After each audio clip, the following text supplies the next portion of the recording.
தமிழ் திரையுலகில் பிஸியான இசையமைப்பாளராக வலம் வருபவர் அனிருத். தற்போது டாப் ஹீரோக்களாக உள்ள ரஜினி, கமல், விஜய், அஜித் ஆகியோரின் படங்கள் எல்லாம் அனிருத்தின் கைவசம் உள்ளன.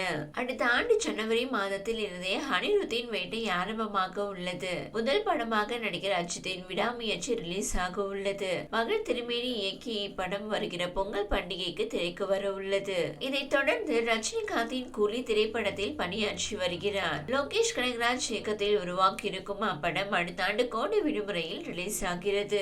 இது தவிர கமல்ஹாசனின் இந்தியன் 3, விஜயின் தளபதி 69 போன்ற படங்களையும் கைவசம் வைத்திருக்கிறார் அனிருத். இந்த படங்களை தவிர்த்து பாலிவுட்டில் ஷாருக் கான் நடிக்க உள்ள கிங் திரைப்படத்திற்கும் அனிருத் தான் இசையமைக்க உள்ளாராம். மேலும் தெலுங்கில் விஜய் தேவர்கொண்டா படத்திற்கும் இசையமைக்க கமிட் ஆகியுள்ளார் ஹனி. இப்படி டாப் ஹீரோக்களின் படங்களுக்கு மட்டும் இசையமைக்காமல் கவின் போன்ற இளம் நடிகர்களின் படங்களுக்கும் அனிருத் இசையமைத்து வருகிறார். அந்த வகையில் கவின் நடிப்பில் உருவாக்கும் 2 படங்களுக்கும் இசையமைக்க கமிட் ஆகி இருந்தார் அனிருத். அதில் ஒன்று ஹாய். இப்படத்தை லோகேஷ் கனகராஜிடம் உதவி இயக்குநராக பணியாற்ற விஷ்ணு எடவன் இயக்கி வருகிறார். இப்படத்தில் கவினுக்கு ஜோடியாக நயன்தாரா நடிக்கிறார். இது தவிர கவினின் மற்றொரு படமான கிஸ் படத்துக்கு அனிருத் இசையமைப்பதாக இருந்தது. ஆனால் தற்போது அப்படத்தில் இருந்து அனிருத் விலகி இருப்பதாக தகவல் வெளியாகியுள்ளது.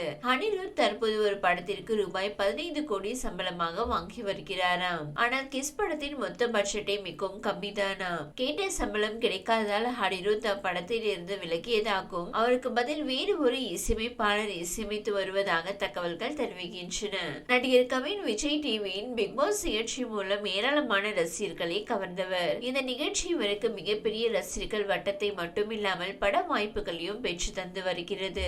லிப்ட் படம் மூலம் தன்னை சிறப்பாக கோலிவுட்டில் என்ட்ரி செய்து கொண்ட கவின் படத்தில் மாஸ் பெர்ஃபார்மன்ஸ் கொடுத்திருந்தார். இந்த படம் அவருக்கு மிக சிறப்பான அறிமுகமாக அமைந்த நிலையில் அடுத்ததாக அவர் நடித்த டாடா படம் அவரை பீக்கிற்கு கொண்டு சென்றது. இந்த படத்தில் ஒரு குழந்தையின் அப்பாவாக நடித்திருந்தார் கவின். சந்தர்ப்ப சூழ்நிலைகளால் தன்னுடைய மனைவியை பிரிந்து குழந்தையுடன் வாழ்க்கையை துவங்கும் ஒரு இளைஞனின் கேரக்டரை அப்படியே டாடா படத்தில் கொண்டு வந்திருந்தார். இந்த படம் கவினுக்கு அதிரி புதிரி வெற்றியையும் வரவேற்பையும் பெற்றுக் கொடுத்த நிலையில் அடுத்ததாக கவின் நடிப்பில் ஸ்டார் படம் வெளியானது. இந்த படமும் அவருக்கு சிறப்பாகவே கை கொடுத்த நிலையில் சமீபத்தில் நெல்சன் திலீப்குமார் தயாரிப்பில் உருவான பிளடி பேக்கர் படத்தில் நடித்திருந்தார் கவின். பிளாக் காமெடியை மையமாக கொண்டு இந்த படத்தின் கதைக்களம் உருவாக்கியிருந்த நிலையில் படம் எதிர்பார்த்த அளவிற்கு அவருக்கு கை கொடுக்கவில்லை. அறிமுக இயக்குனர் இயக்கத்தில் உருவாக்கியிருந்த பிளடி பேக்கர் படம் கடந்த அக்டோபர் 31ஆம் தேதி தீபாவளி ரிலீஸ் ஆக வெளியானது.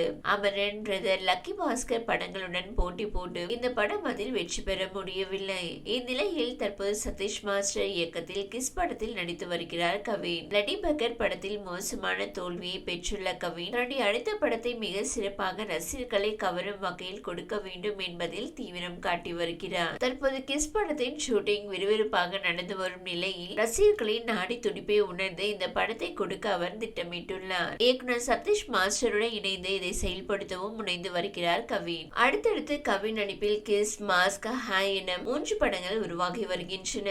இந்த படங்கள் அவருக்கு சிறப்பாக கை கொடுக்கும் என்று எதிர்பார்க்கலாம். இந்த 3 படங்களின் ஷூட்டிங்கும் ஒரே நேரத்தில் நடந்து வரும் நிலையில் இந்த படங்களின் ஷூட்டிங்கும் ஒரே நேரத்தில் முடியும் என்று கூறப்பட்டுள்ளது. அடுத்தடுத்து வித்தியாசமான கதைக்களங்களை தேர்ந்தெடுத்து நடித்து வரும் கவின் நயன்தாராவுடன் நடித்து வரும் படமும் மிகப்பெரிய எதிர்பார்ப்புகளை ஏற்படுத்தியுள்ளது. இந்த வீடியோ உங்களுக்கு பிடித்திருந்தால் லைக் செய்யுங்க. மேலும் இதுபோல் வீடியோ தொடர்ந்து பார்க்க நம்ம ஒரு சேனலை சப்ஸ்கிரைப் மற்றும் ஃபாலோ செய்யுங்க.